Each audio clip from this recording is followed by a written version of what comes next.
स्वागत है आपका अपना YouTube channel sky study point में। और आज की इस क्लास में हम क्लास 10th का साइंस का वेरी वेरी इंपॉर्टेंट ऑब्जेक्टिव प्रश्न को करने वाले हैं, जिसमें टोटल 40 प्रश्न को हम लोग देखेंगे इस क्लास में। तो चलिए क्लास को स्टार्ट करते हैं। और आपको बता दें कि हमारा जो क्लास है डेली शाम को 6 बजे से per day sky study point पे आपको होता है। तो चैनल को सब्सक्राइब करके बेल आइकन को ऑल पे प्रेस जरूर कर ले, ताकि आपको सारा क्लास जो है, कोई भी क्लास जो है मिस ना हो। ठीक है, तो चलिए क्वेश्चन को देख लेते हैं। पहला क्वेश्चन को देखेंगे हम लोग। पहला प्रश्न देखिए, यहाँ पे पहला प्रश्न क्या दिया हुआ है। प्रश्न है लेंस की क्षमता का ऐसे ही मात्रक क्या होता है। बताइए लेंस की क्षमता का ऐसा ही मात्रक होता है। तो लेंस का क्षमता का ऐसे ही मात्रक क्या होता है। बताइए डायप्टर होता है, एक्स्ट्रॉन होता है, या ल्यूमेन होता है, या लक्स होता है। इसका करेक्ट आंसर क्या हो जाएगा बताइए। इसका करेक्ट आंसर जो होगा ऑप्शन नंबर ए हो जाएंगे। डायप्टर होता है, क्या होता है जी, डायप्टर होता है। ठीक है, चलिए नेक्स्ट प्रश्न को देखेंगे। दूसरा नंबर प्रश्न देखिए, यहाँ पे दूसरा नंबर प्रश्न आपका प्रकाश के किरणों के समूह को कहते हैं। बताइए प्रकाश के किरणों के समूह को हम लोग क्या कहते हैं। तो ऑप्शन ए में दिया प्रकाश स्रोत, बी में किरण पुंज, सी में प्रदीप्त और डी में प्रकीर्णन। तो इस क्वेश्चन का राइट आंसर क्या हो जाएगा बताइए। इस क्वेश्चन का राइट आंसर जो है ऑप्शन नंबर बी हो जाएंगे, किरण पुंज कहते हैं। क्या कहते हैं जी, प्रकाश के किरणें के समूह को किरण पुंज कहा जाता है। ठीक है, ऑप्शन नंबर बी तक करेक्ट हो जाएंगे। चलिए जी नेक्स्ट क्वेश्चन देखेंगे हम लोग। अगला नंबर क्वेश्चन देखिए, यहाँ पे 3 नंबर प्रश्न आपका किसी माध्यम में छोटे से छोटे कणों को निलंबित को कहा जाता है। बताइए क्या कहते हैं, कोलाइड कहते हैं, या पुंज कहते हैं, प्रकाश, या इनमें से कोई नहीं। तो इसका करेक्ट आंसर क्या होगा। तो इसका करेक्ट जो आंसर हो जाएगा वो कोलाइड हो जाएगा। Option number A is the correct हो जाएंगे। चलिए जी नेक्स्ट क्वेश्चन को हम लोग देख लेते हैं। चौथा नंबर प्रश्न देखिए आपका। प्रश्न है मानव शरीर की प्रतिरोध कितना होता है। बताइए मानव शरीर का प्रतिरोध जो है वो कितना होता है। तो ऑप्शन नंबर ए में दिया है 50 से 1002, और बी में दिया है 100 से 1502, और सी में दिया है 150 से 2052, और डी में दिया है 200 से 3052। तो इसका करेक्ट आंसर क्या हो जाएंगे बताइए। तो 4 का correct answer option number A हो जाएंगे, यानी 50 से 1002। Option number A is the correct हो जाएंगे। चलिए जी नेक्स्ट क्वेश्चन को देख लेते हैं। 5 नंबर प्रश्न को देखिए।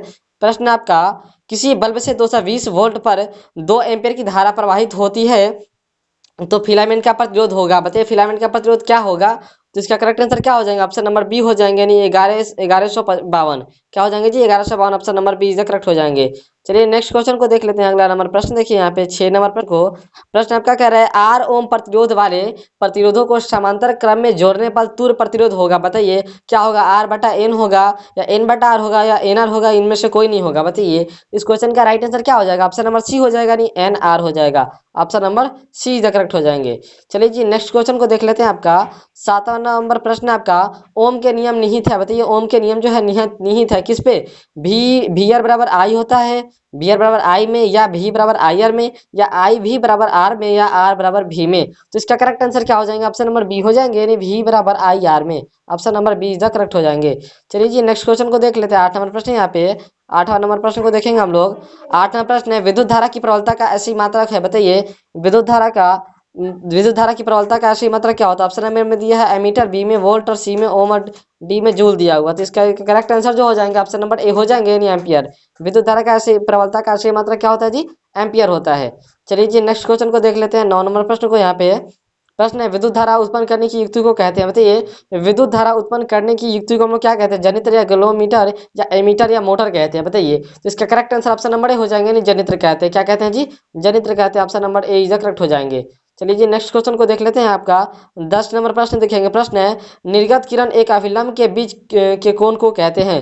क्या कहते हैं बताइए, आपतन कोण कहते हैं, प्रवर्तन कोण कहते हैं, या निर्गत कोण, या इनमें से कोई नहीं कहते हैं। तो बताइए इसका करेक्ट आंसर क्या हो जाएगा। ऑप्शन नंबर सी हो जाएंगे, निर्गत कोण कहते हैं। क्या कहते हैं जी, निर्गत कोण कहते हैं उसको।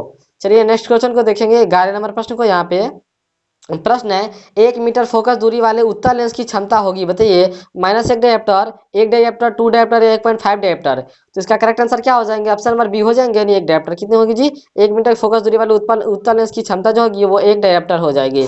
चलिए जी नेक्स्ट क्वेश्चन को देख लेते हैं। 12 नंबर प्रश्न को। प्रश्न है मानव नेत्र के लिए दृष्टि का अस्थावित्व होता है। बताइए मानव नेत्र के लिए जो है दृष्टि का अस्तित्व होता है, क्या होता है, 1/10 सेकेंड, या 1/16 सेकेंड, या 1/6 सेकेंड, या 1/18 सेकेंड। तो इसका correct answer option number A हो जाएंगे, यानी 1/10 second. Option number A is correct हो जाएंगे। चलिए जी नेक्स्ट क्वेश्चन को देख लेते हैं। 13 नंबर प्रश्न को।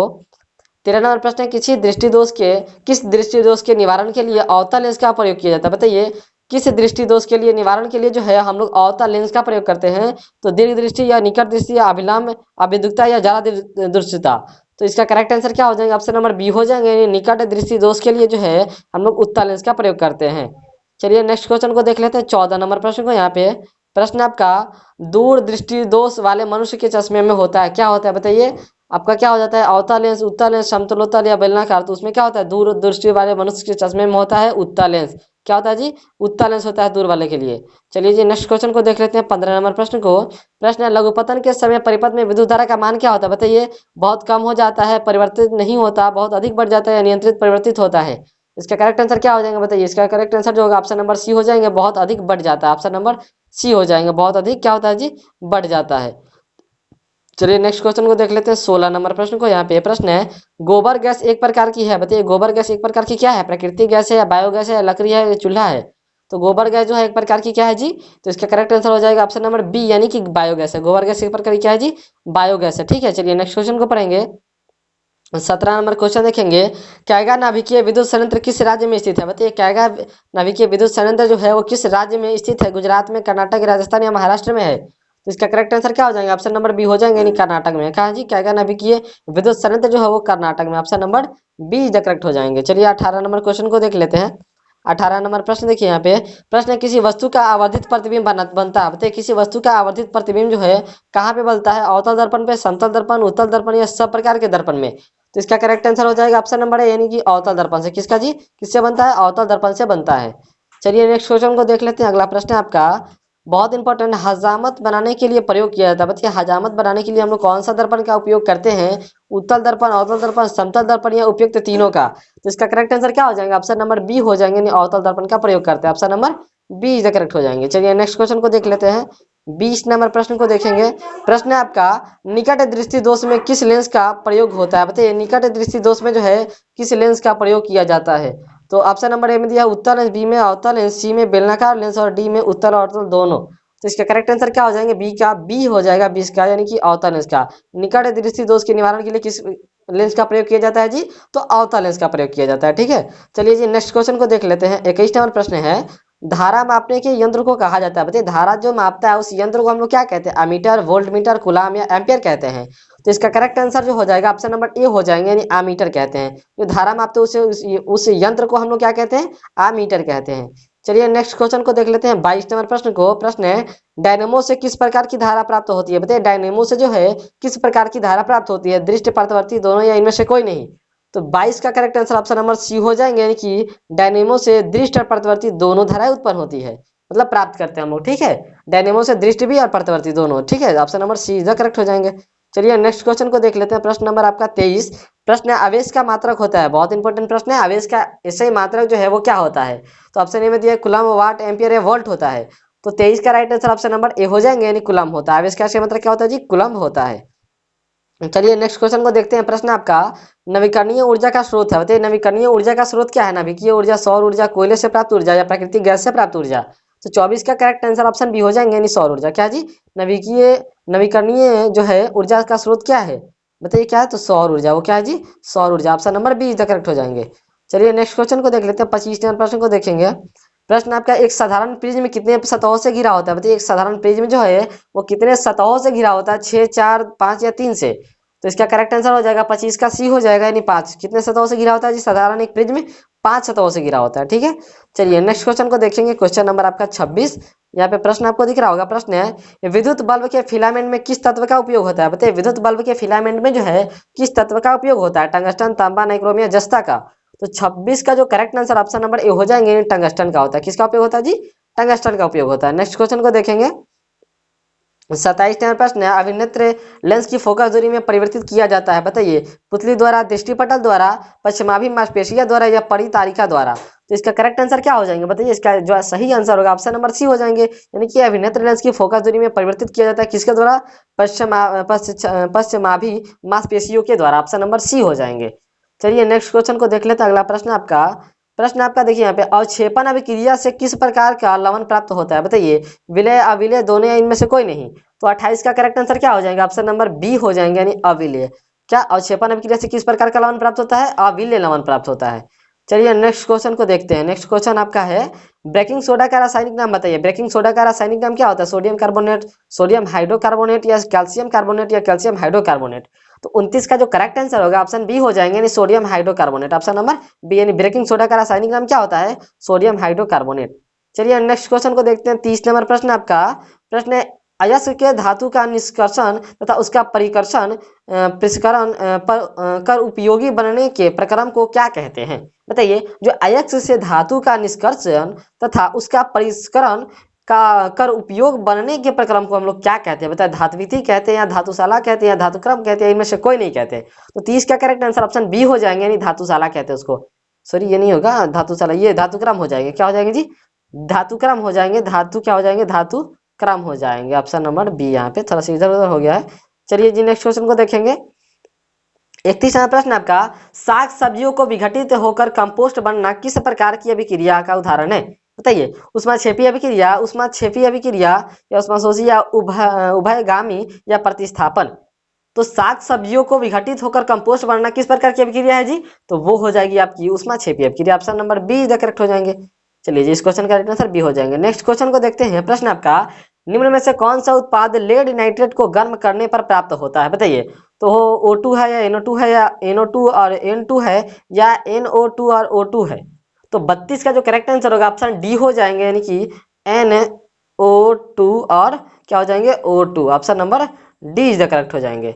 चलिए जी नेक्स्ट क्वेश्चन को देखते हैं। नेक्स्ट प्रश्न आपका, निम्न में कौन सही है? बताइए, विकल्प में जो है कौन सा सही विकल्प है? तो हम बता दें आपको कि विकल्प नंबर बी सही है, NaCO3 10H2। Option number B is the correct हो जाएंगे। चलिए नेक्स्ट क्वेश्चन को देख लेते हैं। 34वां प्रश्न को। प्रश्न आपका, निम्नलिखित में कौन विजातीय यौगिक है? बताइए, निम्नलिखित में कौन जो है विजातीय यौगिक है? चुना पत्थर, खड़िया, संगमरमर या प्लास्टर पेरिस? तो 34 का करेक्ट आंसर ऑप्शन डी हो जाएंगे, प्लास्टर पेरिस। क्या हो जाएंगे जी? Plaster Paris. Option number D हो जाएंगे। चलिए नेक्स्ट क्वेश्चन को पढ़ लेते हैं। आपका 35 नंबर क्वेश्चन दे रहा है, निम्नलिखित में से पीएच का कौन सा मान क्षारक विलयन का मान देता है? बताइए, अब मतलब क्षारक विलयन का मान यहाँ पे बताना है आपको, ठीक है? तो देखिए, 2 होता है या 7 या 6 या 13 होता है। तो 35 का जो करेक्ट आंसर होगा, क्षारक विलयन का जो मान होता है वो क्या होता है? बताइए, तो वो होता है 13, यानी कि 7 से अधिक होता है। 7 से क्या होता है जी? अधिक। उसे हम लोग कहते हैं क्षार, ठीक है? और 7 होता है उदासीन का, ठीक है? और 7 से कम होता है किसका? अम्ल का होता है, ठीक है? समझ में आ गया? चलिए नेक्स्ट क्वेश्चन को देख लेते हैं। Question number 36। प्रश्न है, सोडियम क्लोराइड के जलीय विलयन से विद्युत धारा प्रवाहित करने पर यह वियोजित होकर सोडियम हाइड्रोक्साइड बनाता है। इस प्रक्रिया को कहते हैं, क्या कहते हैं? क्लोन क्षार अभिक्रिया, क्लोन अभिक्रिया, वियोज अभिक्रिया या संयोज अभिक्रिया? तो इसका करेक्ट जो आंसर हो जाएगा आपका क्लोर क्षार अभिक्रिया हो जाएंगे। इस अभिक्रिया को हम लोग क्लोर क्षार अभिक्रिया कहते हैं। ऑप्शन नंबर ए हो जाएंगे। चलिए जी नेक्स्ट क्वेश्चन को देख लेते हैं। आपका 37वां प्रश्न देखिए, कौन सा धातु कमरे के ताप पर द्रव होता है? बताइए, कौन सा धातु जो है वो कमरे के ताप पे द्रव होता है? ब्रोमीन, पारा, तांबा या एल्युमिनियम? तो 37 का correct answer option number A हो जाएंगे, नहीं ब्रोमीन। कौन सा धातु कमरे के ताप पर द्रव होता है? वो होता है ब्रोमीन होता है, ठीक है? चलिए जी नेक्स्ट क्वेश्चन को पढ़ लेते हैं। नेक्स्ट प्रश्न आपका, शीशा और टीन की मिश्र धातु को कहते हैं? बताइए, शीशा और टीन के मिश्र धातु को हम लोग क्या कहते हैं? तो इसका करेक्ट आंसर ऑप्शन नंबर क्या हो जाएंगे? ए हो जाएंगे, सोल्डर कहते हैं उसको। हम क्या कहते हैं जी? सोल्डर कहते हैं। चलिए जी नेक्स्ट क्वेश्चन को देख लेते हैं। अगला प्रश्न है आपका, निम्नलिखित में से किसे चाकू से काटा जा सकता है? बताइए, निम्नलिखित में किसे जो है चाकू से काटा जा सकता है? लिथियम, कैल्शियम, कॉपर या आयरन को? तो इसका करेक्ट आंसर क्या हो जाएंगे? ऑप्शन नंबर ए हो जाएंगे, यानी लिथियम को। किसको काटा जा सकता है जी? लिथियम को काट सकते हैं चाकू से। चलिए जी नेक्स्ट क्वेश्चन को देख लेते हैं। ये आपका अंतिम प्रश्न है इस मॉडल पेपर का। प्रश्न है कि इथेन में कितने सहसंयोजक आबंध होते हैं? तो बताइए कितने होते हैं जी? वो 7 होते हैं। कितने होते हैं जी? 7। मिलता है अगले वीडियो में, तब तक के लिए जय हिंद दोस्तों। चैनल को सब्सक्राइब नहीं किया तो चैनल को सब्सक्राइब कर लीजिए। वीडियो अच्छा लगे वीडियो को लाइक कीजिए, अपने दोस्तों के पास शेयर कीजिए और जल्दी से हमारे दोनों ग्रुप में ज्वाइन हो जाइए। एक ग्रुप है बातचीत करने वाला और एक पर्सनली ग्रुप है जिसमें हम सिर्फ मैसेज कर सकते हैं। तो डिस्क्रिप्शन बॉक्स में दोनों का लिंक है, वहां से लिंक को विजिट कीजिए और ग्रुप ज्वाइन कीजिए। मिलते हैं अगले वीडियो में, तब तक के लिए बाय बाय।